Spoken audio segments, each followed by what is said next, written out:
of the soulless Metrotech. I assumed he would be using eminent domain again on Prospect Heights. Little 3-year-old Prospect Heights Action Coalition, PHAC, sent out the alarm and began seriously recruiting. Our most important enlistee was the brilliant Jezra Kay, who took FAC into 21st century computer warfare, moving FAC beyond the ancient art of wall painting that the rest of us practiced. We'd been to Lesko. On October 14, Ratner threw a reception at Junior's, inviting a passel of retired NBA players. It was another of his theatrics, used to try to buy the New Jersey Nets. He needed a team, however bad, to justify building a stadium. All the sports reporters were there. When the show was over and Ratner came out to get into his limo, he came under surprise FAC ambush. FAC made all the sports pages the next day. Brooklyn Borough President, the height-challenged Marty Markowitz, was a big Ratner fanboy. All he knew about FAC was from the sports pages, so he didn't like us, and he refused to meet with us. Anyway, he was otherwise busy prepping Borough Hall for the December 10, 2003 unveiling of the maquette that Ratner's stadium architect, Frank Gehry, trucked 3,000 miles from California.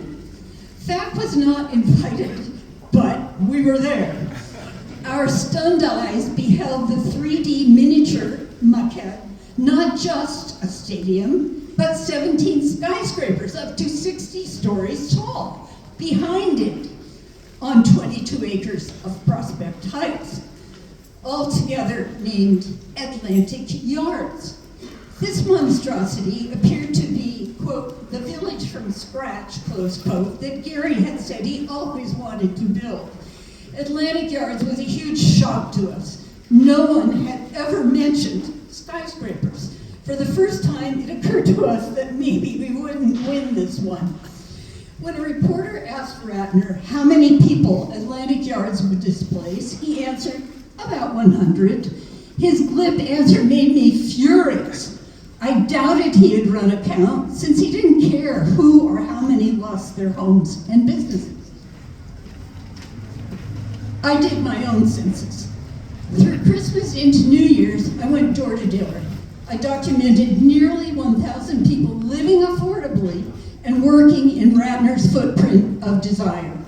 Among them were a widowed Holocaust survivor, artist Louise Bourgeois, a well-known concert violin maker, a Saul Lewitt printmaking commune, and the frail elderly couple of Victoria and Russell Harmon, living in the same tenement apartment on Pacific Street since 1942.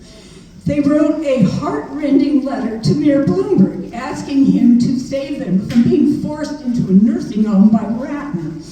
On January 1, 2004, Tish James took her seat in the city council.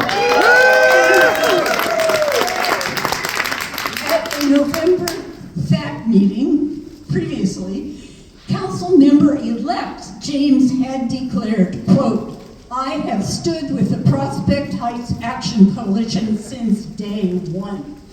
Close quote. She became our leader. Our efforts had also earned the support of legendary Yankees pitcher Jim Bouton, who had become, quote, a stadium scam expert, close quote, while writing Foul Ball and Ball 4. On January 13, James and Bouton drew an overflow crowd into the dark back room of Freddy's, the Dean Street dive that was rapidly becoming rebel headquarters. As well, we had the help of the great civil rights attorney Norman Siegel. He undertook a series of pro bono tutorials on the eminent domain, quote, takings, unquote, people had thought couldn't happen in America. Now the people were worried. They were joining FAC every day in the streets and in Freddy's bar.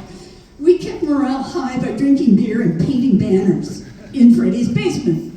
Even though badly daunted by having to fight 17 skyscrapers, in addition to the hideous stadium, we drank and painted as well as we could.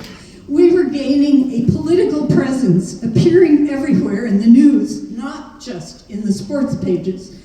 We had a fit when we discovered the unbuilt Atlantic Yards was listed as crucial to New York City's bid for the 2012 Olympics.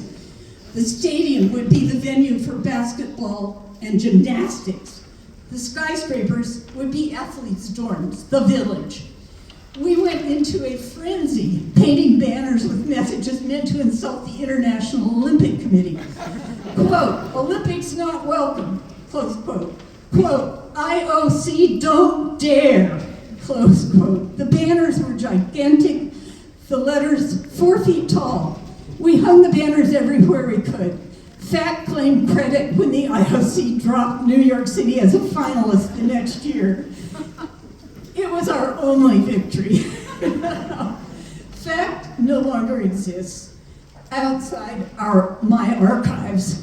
DDDB doesn't either, except in this film. In 2004, a Brooklyn historian described the 3 beautiful industrial blocks of Pacific Street she hoped landmarking could save. She wrote, "It was along Pacific Street in Prospect Heights that 20th century prosperity in Brooklyn was created." R.I.P. And here is the newspaper that started me on this.